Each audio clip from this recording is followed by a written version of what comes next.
हाँ जी, good morning students. बेटा आज हम डिस्कस करेंगे हमारा जो फोर्थ प्रोसेस है फर्टिलाइजेशन की, which is the fusion of gametic nuclei. उसके बारे में हम डिस्कस करेंगे किस तरह से फ्यूज़न होता है जो न्यूक्लियाई होते हैं गैमीट्स के।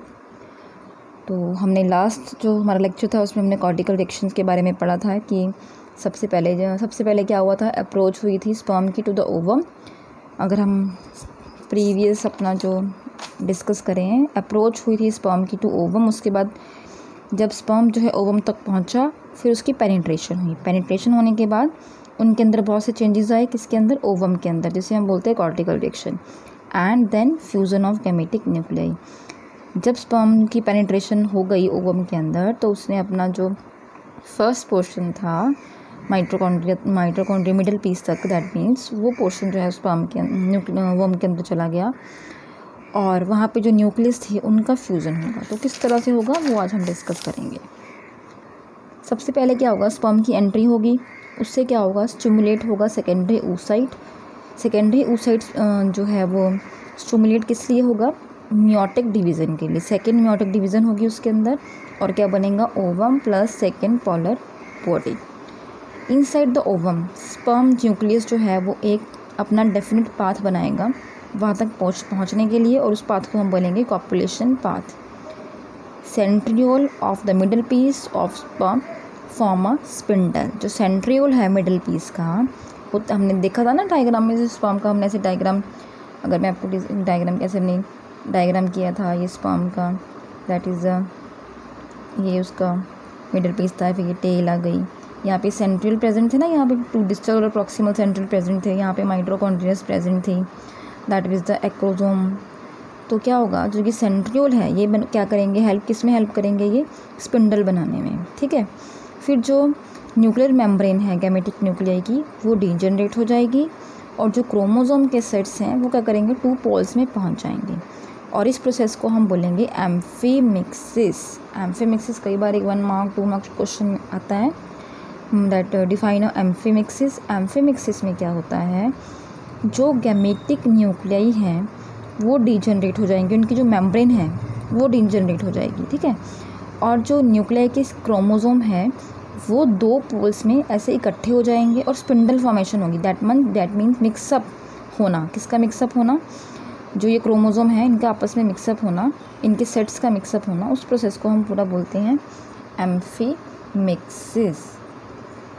तो एम्फीमिक्सिस क्या है, प्रोसेस है जिसमें होता क्या है, क्रोमोसोम जो है वो मिक्सअप होते हैं। उसके बाद क्या होगा, जो फर्टिलाइज्ड एग है उस एग को हम बोलना शुरू करेंगे जाइगोट।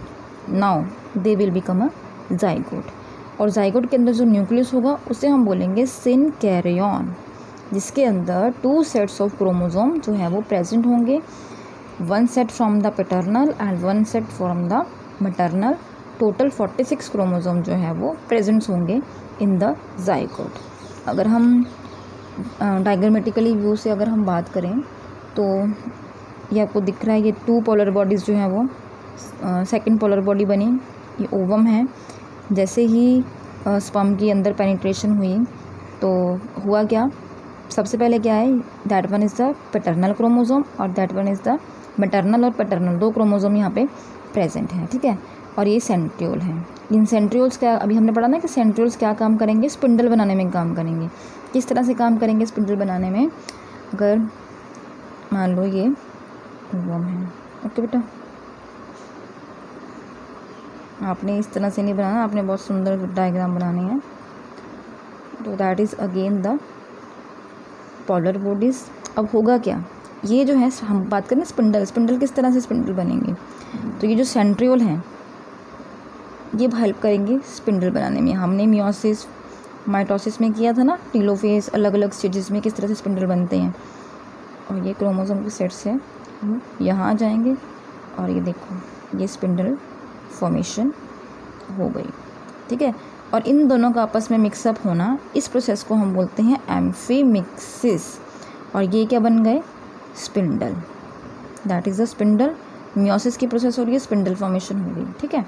और ये होगी एम्फीमिक्सिस, और इसके अंदर साइटोप्लाज्म जो है वो प्रेजेंट है। तो ये जो प्रोसेस है फ्यूज़न ऑफ गैमेटिक न्यूक्लियाई, ये 2 डायग्राम जो है ये फ्यूज़न ऑफ गैमेटिक न्यूक्लियाई की जो वाला फेस जो है उसके अंदर ये 2 डायग्राम्स जो हैं वो बनाने हैं आपने। अगर हम बात करें सिग्निफिकेंस की, तो सिग्निफिकेंस क्या है इसके फर्टिलाइजेशन के?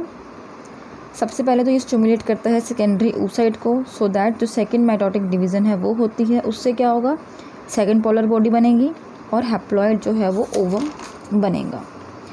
उसके अलावा सबसे मेन जो इसका सिग्निफिकेंस ये है कि ये डिप्लॉइडी को रिस्टोर करके रखता है इन द जाइगोट।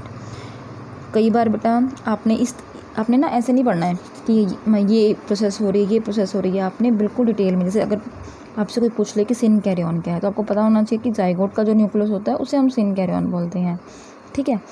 तो उसके अलावा अगर कोई पूछे आपसे कि जो डिप्लॉइडी है वो स्टोर किसके अंदर होती है, बेसिकली जो ओवम भी है, जाइगोट है, आगे ब्लास्टुला पढ़ोगे आप, गैस्ट्रुला पढ़ोगे, आगे बहुत से ऐसे जो है नेम आप पढ़ोगे।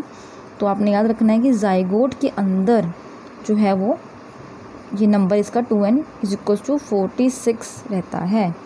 उसके बाद जो फर्टिलाइजेशन मेम्ब्रेन है वो प्रिवेंट करती है पॉलीस्पर्मी को। आई होप सभी को पता रहे होगा कि फर्टिलाइजेशन मेम्ब्रेन क्या है, हमने अभी डिस्कस किया था थोड़े दिन पहले।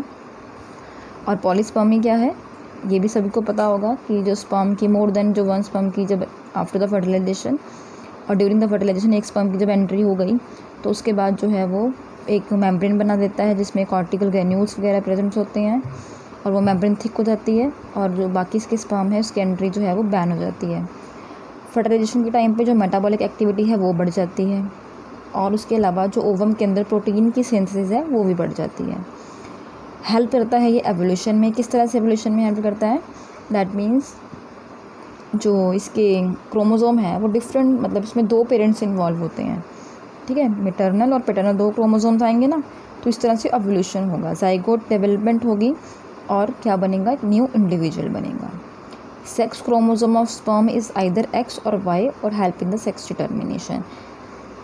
दैट मीन्स इससे हम इस टाइम पे हम सेक्स डिटर्मिनेशन भी कर सकते हैं कि जो जाइगोट है उसके अंदर क्रोमोसोम जो है, यहाँ पे क्रोमोसोम की एंट्री इस टाइम पे होती है ना, फॉर्मेशन इस टाइम पे हुई स्पिंडल की, तो उस टाइम पे हम ये देख सकते हैं कि X क्रोमोसोम और Y क्रोमोसोम की फॉर्मेशन हुई है, सेट ऑफ क्रोमोसोम हुआ है या X और X का हुआ है। तो XX है दैट मीन्स वो गर्ल है, बेबी गर्ल है, और XY है तो वो बॉय है। इस तरह से हम डिटर्मिनेशन कर सकते हैं sex determination. That is all about the significance of the fertilization. जो हमारा नेक्स्ट जो है हम एक बार एक डायग्रामेटिकली व्यू से हम इस टॉपिक को देखेंगे और उसके बाद हम क्लीवेज शुरू करेंगे। फर्टिलाइजेशन के बाद जो नेक्स्ट प्रोसेस होती है वो होती है क्लीवेज। सो आई होप सभी को क्लियर होगा। अगर किसी को भी बेटा किसी भी चीज़ में, इवन किसी लाइन में, किसी मीनिंग में, किसी डेफिनेशन में, किसी भी चीज़ में अगर आपको प्रॉब्लम आती है तो वो मुझसे पूछ सकता है। सो आपने सितंबर एग्ज़ाम्स के लिए भी बेटा ये सब प्रिपेयर करना है।